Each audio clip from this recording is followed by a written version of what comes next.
We're not being told about these plans, and yet it impacts even our breath as I share this with you. And so, you know, I'm super excited about this Green New Deal thing because finally people are seeing, wait a minute, there is an agenda going on, and what is this thing all about? So what you're seeing though with ICLEI and with your metropolitan planning organizations and your councils of government that are literally all over the United States, what you're seeing is regionalization in action. This is how it's implemented through this organization, which is looking for ways to restrict your ability to use your natural resources and to have you rezone and re-general plan the center of your town so that it can only be used for very high density development. This is the purpose of organizations like this, to regionalize as an interim step to full globalization.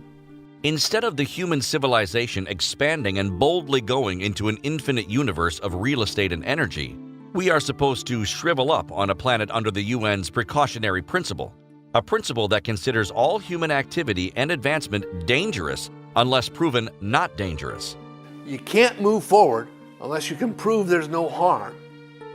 And so it demands that the government step in and say, well, there might be long-toed salamanders on this land. There might be. So you can't do anything till you can prove that there isn't. And of course, you can't prove the negative. You can't prove there are no long-toed salamanders. So the edict is, and it's used very conveniently for whatever excuse they may want to use it for, to simply stop people from using their property. Under these new environmental laws ushered in by ICLEI and other foreign agents of the UN, all manner of federal grants were and still are being given to states, counties, townships, and cities in order to literally bribe officials into implementing Agenda 21 and its battle cry of sustainable development. Whenever a higher level of government makes a grant and it looks like a bribe, is because it is a bribe. It's also a threat. It's a means of acquiring addiction on the part of those receiving the grant. Once you get a person or a state at any level addicted to this easy money that's coming in from up above, they get to the point where they forget how to live on their own means, their own income, their own tax base, or whatever it is. And they're totally now dependent on the source of the money. So without anybody voting for it, without any change in the laws, without any revision in the Constitution, all of a sudden, whatever separation of power there was disappears. And it's the old saying, he who pays the piper calls the tune. Most of the U.S. population is not aware of any of this, especially Agenda 21.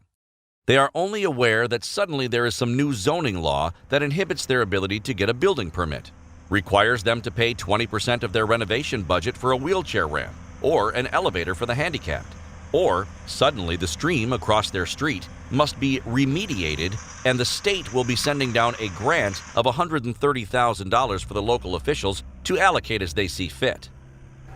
Every single issue that we face, whether in your community when they're doing the comprehensive plans, if you have a program to put in bike paths, if you have a program to control how buildings are constructed, and they always tell you it's local, local, local. One of the biggest problems we have is the use of facilitated meetings. Facilitated meetings are run by a professional facilitator who is trained in psychology, and he is trained, here is where this meeting's going to go. This is the outcome we're going to have. And he knows how to lead that meeting to exactly that outcome. But then they say, oh, the community decided this. They actually create the plans for visioning meetings that direct how it is that your government is going to change the center of your town to the smart growth or new urbanism model, so that it'll be higher and denser. It's what I call vertical sprawl. And of course, they do your climate action plans where they're monitoring, metering, and controlling what it is that your emissions are.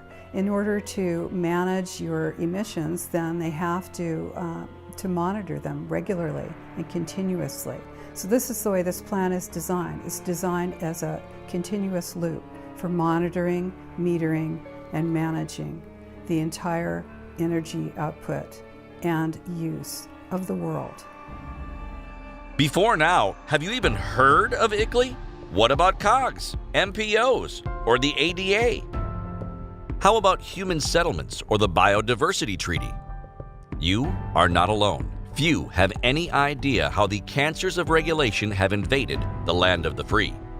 And when Agenda 21 not only uses our government as a tool contrary to our rights, but brings in foreign law and foreign influence to dictate upon the people and their states unlawful exercise of power, we are operating completely contrary to our established America. We're operating completely contrary to the rights of the people, and we will be destructive of our own future.